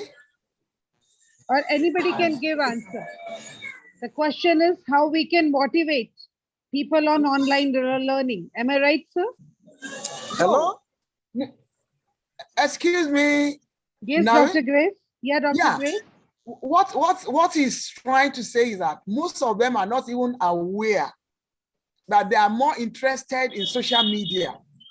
But it is we at the top that will make concerted effort to seek them out. They are there. We are faculties in our universities. We know youth who are brilliant.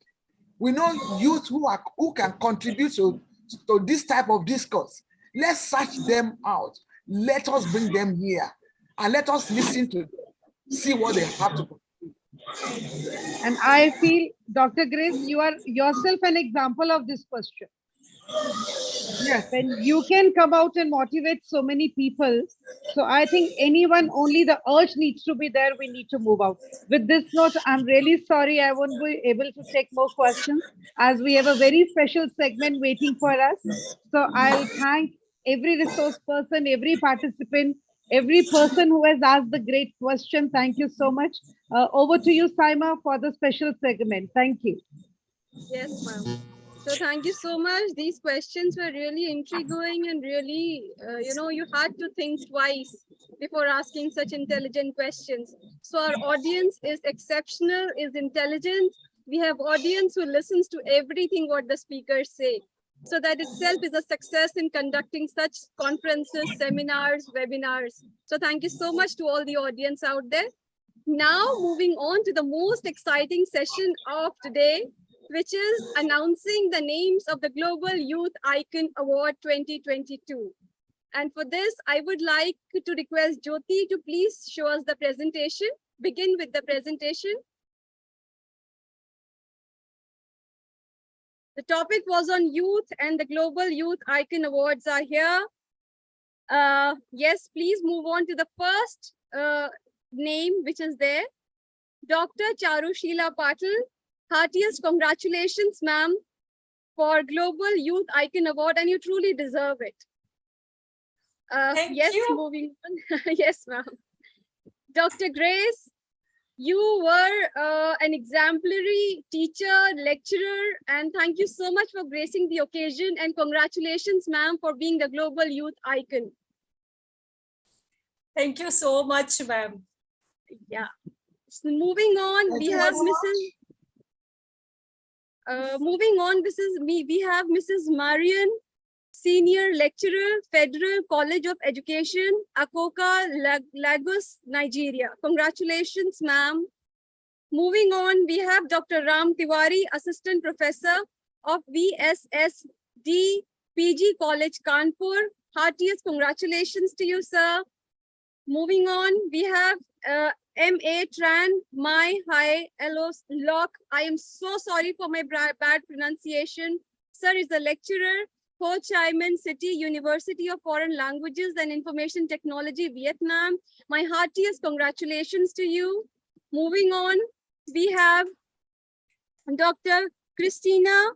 Yes, we have Dr. Christina, lecturer, researcher, mentor, Osun State University, Nigeria. Heartiest congratulations. Keep the flag of being a global youth icon always raising high. Moving on, we have Dr. Srimulu Gosikonda. He's Assistant Professor of Sociology, NMI MS Hyderabad. Congratulations, sir. Moving on, we have Mr. Ogunmo Dede Edireme Sunday, Assistant Lecturer, Olimule University of Education, Science and Technology, Nigeria. My apologies for my bad pronunciation, but lot of love and appreciation and gratitude for being the global youth icon, sir. Moving on, we have Chandramani P. Singh. He's Assistant Director, CBDT, Gujarat. Congratulations, sir. Moving on, we have Dr. Genti Kabiru Ishola, Senior Lecturer, Lagos State University, Ojo. Congratulations to you too. Moving on, we have Dr. Edesina Abaidun Ezekiel, Senior Lecturer from Nigeria. Heartiest congratulations, sir. Keep raising the flag of being the global youth icon, flying, soaring high. Moving on, we have Dr. John B. Douglas, Educational Program Officer from Philippines. So we have the entire world representing today on the platform of ICERT. Heartiest congratulations. Moving on, Dr. Varun Seni, our very efficient assistant professor, who is a mind-blowing speaker. Congratulations, sir. Sir is from Government Degree College, Nehri. Moving on, we have Mr. Segun Ahmed. He's a researcher and technical Chartered Institute of Taxation in Nigeria. Different walks of life, different streams, different countries. What a representation today on ICERT platform. Heartiest congratulations, sir. Moving on, we have Mr. Onwuili Fidelis from the state of Nigeria, Federal College of Education, Oken Kogi, state of Nigeria. My apologies for bad pronunciation, but my heartfelt gratitude and full of congratulations to you, sir, for being the global youth icon. Moving on, we have Mr. Oloronda Sola Elijah. He's a lecturer from the state of Nigeria. Heartfelt congratulations to you, sir. Moving on, we have Mr. Suleiman. He's a senior lecturer, Federal College of Education, Nigeria. Heartfelt congratulations, sir.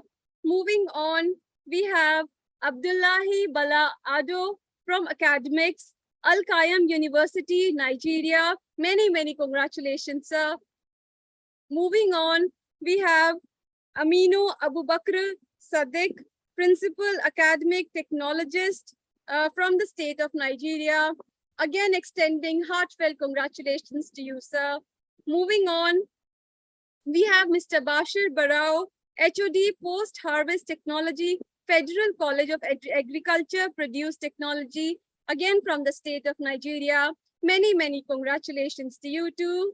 Moving on, we have Mr. Pratap Singh, Assistant Professor, Department of Defense and Strategic Studies, MDU, Rohtak, Haryana, extending my heartfelt congratulations to you, sir. Moving on, we have Dr. Deepika Gulati, Associate Professor, Government College, Hisar, Haryana. Many congratulations to you, ma'am. Then we have Miss Adebayo, Lecturer, Federal College of Education, Nigeria. Heartfelt congratulations to you, ma'am. Next, we have Mr. Sushmit Bakchai, Project Manager, IIT, Gandhinagar, Gujarat. Many congratulations to you, sir. Moving on, we have Ms. Ashima Jha, International Public Speaker, Bhaskaracharya College of Applied Sciences, University of Delhi. Heartfelt congratulations to you, ma'am. Moving on, we have Mr. Indradeep Kumar, Assistant Professor, Institute of Aeronautical Engineering, Telangana. Oh my God, look at the fields from which people are being represented on the platform of ICERT. I am amazed. Heartfelt congratulations to you, sir. Moving on, we have Ms. Radhika Srinivasan. She is principal, the Sri Ram Universal School, Maharashtra. Congratulations, ma'am. Moving on, we have Mr. Venkata Subramaniam Ganpati, Faculty in Auditing Department, SIRC of ICAI, Chennai, Tamil Nadu. Heartfelt congratulations to you, sir. Moving on, we have Dr. Mukta Jagdish, Associate Professor, Vardhaman College of Engineering, Hyderabad. Many congratulations, ma'am.